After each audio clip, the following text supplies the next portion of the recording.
नमस्कार साथियों, स्वागत है आपका आजाद आवाज यूपी 53 पर। और आप सुन रहे हैं प्रवीण कुशवाहा को। और इस वक्त हम गोरखपुर के वार्ड संख्या 55 इलाही बाग मोहल्ले के जोगी टोला में हैं और यहाँ इस्लाही मसरा कॉन्फ्रेंस का आयोजन। बता दें कि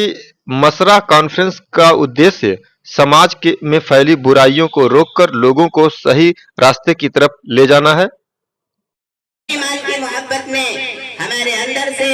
इंसानियत का दर्द, उखुवत, कोई तकलीफ ना हो, मुझे कोई परेशानी ना हो, मगर दूसरे मुसलमान की दौलत को देखकर, दूसरे मुसलमान की इज्जत और शोहरत को देखकर, दूसरे मुसलमान को आगे बढ़ता हुआ देखकर हमारे पेट में मड़ोर होने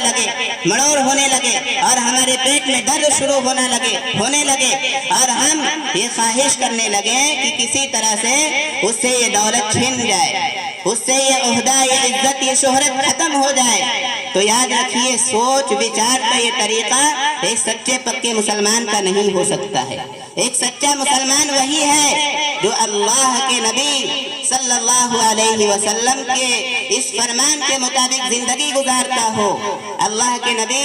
सल्लल्लाहु अलैहि वसल्लम फरमाते हैं, वल्लज़ी नफ्सी बियदिही ला युमिनु अब्दुन हत्ता युहिब्ब लिअखीहि मा युहिब्बु लिनफ्सिहि, कि तुम में से कोई भी शख्स उस वक्त तक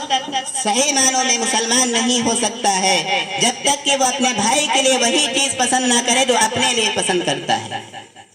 एक दूसरी हदीस में आता है, अल्लाह के नबी सल्लल्लाहु अलैहि वसल्लम फरमाते हैं कि एक सच्चा मुसलमान ना तो अपने दूसरे मुसलमान भाई पर जुल्म कर सकता है, ना उस पर जुल्म करने वाले की मदद कर सकता है, और ना ही वो उसकी तहकीर और तजलील के दरपे हो सकता है। हदीस पाक में आता है कि जो मुसलमान अपने मुसलमान भाई की परेशानी को दूर करेगा, अल्लाह रब्बुल इज्जत उसकी परेशानियों को दूर करेंगे। जो मुसलमान अपने किसी मुसलमान भाई की जरूरत को पूरा करेगा, कयामत के दिन अल्लाह रब्बुल इज्जत उसकी जरूरत को पूरा करेंगे। और जो मुसलमान अपने किसी मुसलमान भाई के ऐब की पर्दापोशी करेगा, कयामत के दिन अल्लाह रब्बुल इज्जत उसके अयूब यानी उसके गुनाहों की पर्दापोशी करेंगे।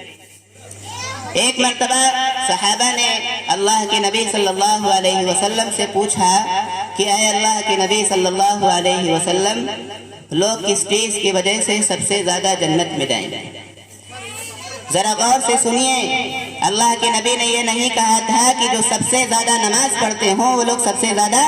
जन्नत में जाएंगे, या जो लोग सबसे ज्यादा रोजा रखते हों, हज करते हों, उम्रे करते हों, ज़कात देते हों, सदका और खैरात करते हों, वो लोग सबसे ज्यादा जन्नत में जाएंगे। बल्कि अल्लाह के नबी सल्लल्लाहु अलैहि वसल्लम ने ये फरमाया था कि जिनके दिल में अल्लाह का खौफ होगा, आखिरत की फिक्र होगी, अल्लाह के सामने जवाबदेही का एहसास होगा, हलाल और हराम की तमीज होगी, और जिनके अखलाक और कैरेक्टर सबसे अच्छे होंगे, वो लोग सबसे ज्यादा जन्नत में जाएंगे।